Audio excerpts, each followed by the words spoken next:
je voudrais vous parler d'un principe fondamental qui lie l'homme à Dieu et Dieu à l'homme et qui lie les hommes entre eux. Ce principe, nous le trouvons dans la Bible et il se trouve aussi de la Genèse à l'Apocalypse. Je veux parler de l'amour. 1 Jean 4, versets 7 à 21 décrit de manière pratique les implications de l'amour. Bien-aimés, dit-il, aimons-nous les uns les autres, car l'amour est de Dieu, et quiconque aime est né de Dieu et connaît Dieu.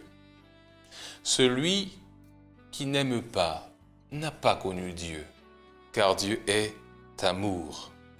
L'amour de Dieu a été manifesté envers nous en ce que Dieu a envoyé son Fils unique dans le monde afin que nous vivions par lui. Et cet amour consiste non point en ce que nous avons aimé Dieu, mais en ce qu'il nous a aimés et a envoyé son Fils comme victime expiatoire pour nos péchés. Bien-aimés, dit-il au verset 11, si Dieu nous a ainsi aimés, nous devons aussi nous aimer les uns les autres. Personne n'a jamais vu Dieu. Si nous nous aimons les uns les autres, Dieu demeure en nous et son amour est parfait en nous. Nous connaissons que nous demeurons en lui et qu'il demeure en nous en ce qu'il nous a donné son esprit. Et nous avons vu et nous attestons que le Père a envoyé le Fils comme sauveur du monde. Celui qui confessera que Jésus est le Fils de Dieu demeure en lui et lui en Dieu. Et nous avons connu l'amour que Dieu a pour nous et nous y avons cru. Dieu est amour. Et celui qui demeure dans l'amour demeure en Dieu et Dieu demeure en lui.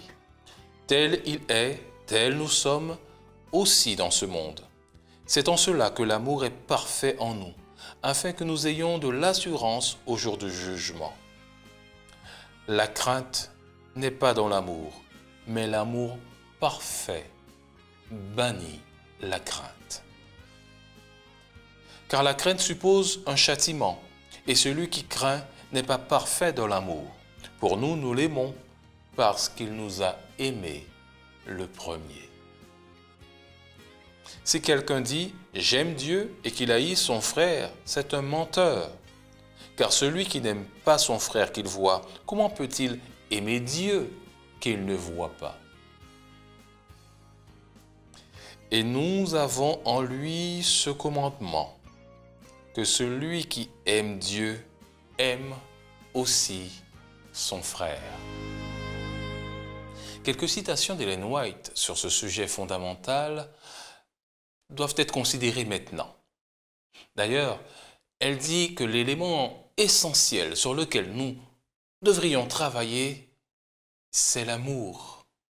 Si l'amour du Christ demeure dans notre âme, les autres grâces, c'est-à-dire la joie, la paix, la patience, la bonté, la bienveillance, la fidélité, la douceur, la maîtrise de soi en découleront automatiquement.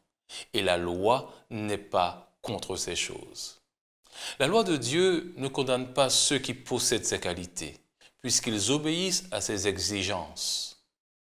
Ils observent la loi et ne sont pas liés par elle. Nous devons chercher l'amour auquel sont associés la joie, la paix, la patience. Nous voyons la condition épuisée et insatisfaite du monde, n'est-ce pas? Il désire quelque chose qu'il n'a pas. Il voudrait vivre continuellement dans l'amusement et l'excitation. Pour le chrétien, cependant, existe la joie, la paix, la patience, la bonté, la beauté, la bienveillance, la fidélité, la douceur, la maîtrise de soi. Et nous voulons ouvrir notre cœur à ces grâces de l'Esprit de Dieu, les rechercher et bien sûr les chérir. On ne peut le faire pour quelqu'un d'autre. Vous pouvez entrer en action et obtenir ces fruits de l'Esprit, mais cela ne sera pas utile. Chacun doit faire sa part, individuellement, et s'efforcer de garder en son cœur cette grâce de Dieu. On ne peut pas développer le caractère de quelqu'un d'autre. C'est un devoir individuel dont chacun, jeune ou vieux, a la responsabilité. Le Christ déclare « Je rendrai les hommes plus rares que l'or fin. Je rendrai les humains plus rares que le métal d'Ophir. » Ésaïe 13, verset 12. Comment cela se fait-il? En cultivant les grâces de l'esprit, l'amour, la joie, la paix, la patience, la bonté, la bienveillance, la fidélité, la douceur et bien sûr la foi. Nous désirons cette foi vivante qui saisit le bras puissant de Dieu. Nous avons tous besoin de recevoir les grâces de l'Esprit de Dieu dans notre cœur. Quand l'amour du Sauveur est implanté dans un cœur, de même qu'un parfum suave, il ne peut rester caché.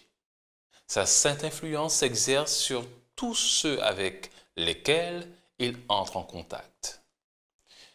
Une autre citation d'Ellen White nous dit ceci. Le fruit de l'esprit est l'amour, la joie et la paix. Les discordes et les querelles sont l'œuvre de Satan et le fruit du péché. Si nous voulons, en tant que peuple, jouir de la paix et de l'amour, nous devons nous débarrasser de nos péchés. Nous devons vivre en harmonie avec Dieu et nous serons en harmonie les uns avec les autres. Que chacun se pose la question, la grâce de l'amour est-elle en moi? Ai-je appris à être patient et bon? Les talents, l'apprentissage et l'éloquence seront, sans ces attributs célestes, aussi inutiles qu'un airain qui résonne ou une cymbale qui retentit. Malheureusement, ce trésor précieux est tellement peu apprécié, tellement peu recherché par ceux nombreux qui professent avoir la foi. Une toute dernière citation tirée de Science of the Times. Ellen White déclare « Chaque fois qu'une âme est unie à Christ, l'amour est présent. Quel que soit le caractère que nous possédons, il n'a aucune valeur sans amour. Non pas l'amour qui est mou, faible, sentimental, mais l'amour qui demeure dans le cœur de Christ.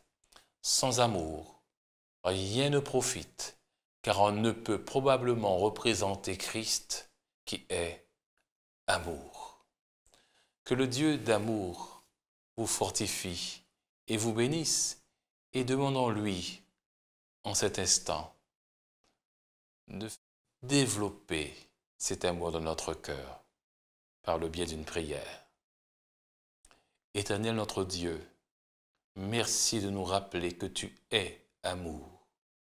Merci de développer cet amour en nous, afin que nous puissions t'aimer en retour et que nous puissions aimer nos semblables. Merci pour cet amour incommensurable. Aide-nous à le vivre au quotidien avec toi, au nom de Jésus. Amen.